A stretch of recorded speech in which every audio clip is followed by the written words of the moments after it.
نماز احتیاط کے احکام.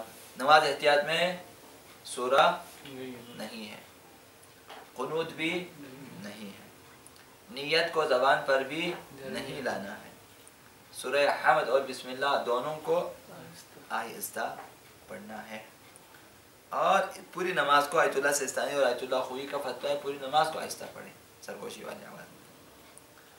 اور جو ہے یہ تو عرض کیا ایک رکعت نماز احتیاط واجب ہو تو نیت تکبیرۃ احرام اور حمد اور رکوع سجود تشہد سلام قصہ ختم. اگر ایک رکعت نماز احتیاط واجب اور دو رکعت پڑھے یا نماز احتیاط میں کسی رکن کا اضافہ کرے، رکوع زیادہ ہو جائے، سجدے زیادہ ہو جائے تو نماز احتیاط باطل ہو جاتی ہے. اب ضروری ہے کہ امام کا فتویٰ اور آیت اللہ مکارم ان دونوں کا فتویٰ ہے کہ نماز احتیاط کو بھی دوبارہ پڑھیں اور نماز کو بھی دوبارہ پڑھیں. آیت اللہ خوئی اور آیت اللہ سستانی میں اصل نماز کو دوبارہ پڑھیں.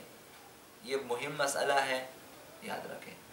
جب ہم لوگ جو ہے مشغول ہو جاتے ہیں دنیاوی کاموں میں، گرفتار ہو جاتے ہیں، مطلب غم و خوشی دونوں میں ہم بھول جاتے ہیں، ہمارا ہوش آواز ادھر ہوتا ہے.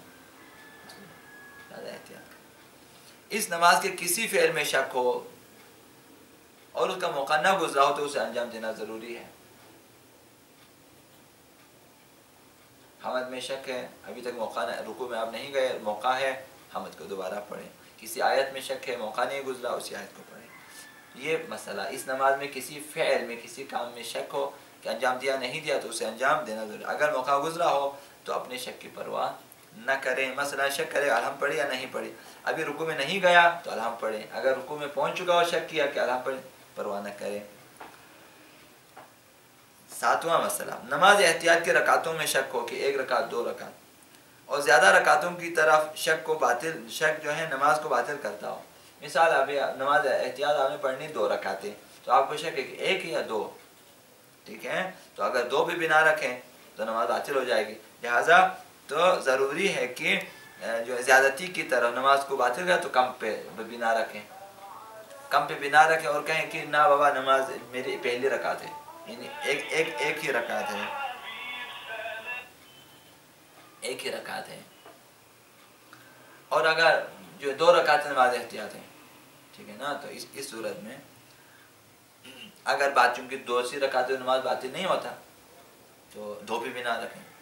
یعنی اگر زیادتی کی طرف کو دیکھیں نماز باطل ہوتی ہے تو کم بھی بنا رکھیں، باطل نہیں ہوتی تو اسی زیادتی پہ ہی بھروسہ رکھیں، جو ہے بنا رکھیں اور نماز کو تمام کریں. مثلا دو رکعت نماز احتیاط میں شک ہو کہ دو رکعتیں پڑھی یا تین تو بنا رکھیں دو رکعتیں پڑھی. اگر شک کرے کہ ایک پڑھی یا دو تو دو بھی بنا رکھیں. انشاءاللہ فارمولہ سمجھ میں آ گیا، ٹھیک ہے. نماز احتیاط میں کوئی چیز جو رکن نہ ہو، مثلا ایک سجدہ، مثلا قراءات، مثلا ذکر، جو رکن نہ ہو، سہواً کم یا زیادہ ہو جائے تو اس کے لیے سجدہ سہو واجب نہیں ہے، رکن نہ ہو تو. نماز احتیاط کے سلام کے بعد شک کرے کہ نماز کے اجزاء اور شرائط میں سے کسی کو انجام دیا نہیں دیا سلام کے بعد تو اپنے شک کی اسی نماز کی طرف آپ نماز سلام کے بعد شک کی پرواہ نہ کریں، موقع گزرنے کے بعد بھی شک کی پرواہ نہ کریں. نواں جو ہے 10واں اور آخری مسئلہ، اگر نماز احتیاط جو ہے اور ایک سجدے کی قضا یا دو سجدے سہو واجب ہوں تو ضروری ہے کہ پہلے نماز احتیاط بجا لائیں. مثال آپ کے اوپر ایک نماز احتیاط واجب ہے، ایک سجدے کی قضا واجب ہے مثال، یا دو سجدے سہو آپ کے اوپر واجب ہے تو پہلے نماز احتیاط کو ادا کریں، اس کے بعد سجدے کی قضا یا سجدے سہو بجا لائیں. سمجھ میں آئے انشاءاللہ. ایک دو دن تو ذہن میں رکھیں. کل انشاءاللہ سجدے سہو کے بارے میں آپ کو نماز احتیاط سمجھ میں آ گئی انشاءاللہ، کوئی مسئلہ نہیں ہے.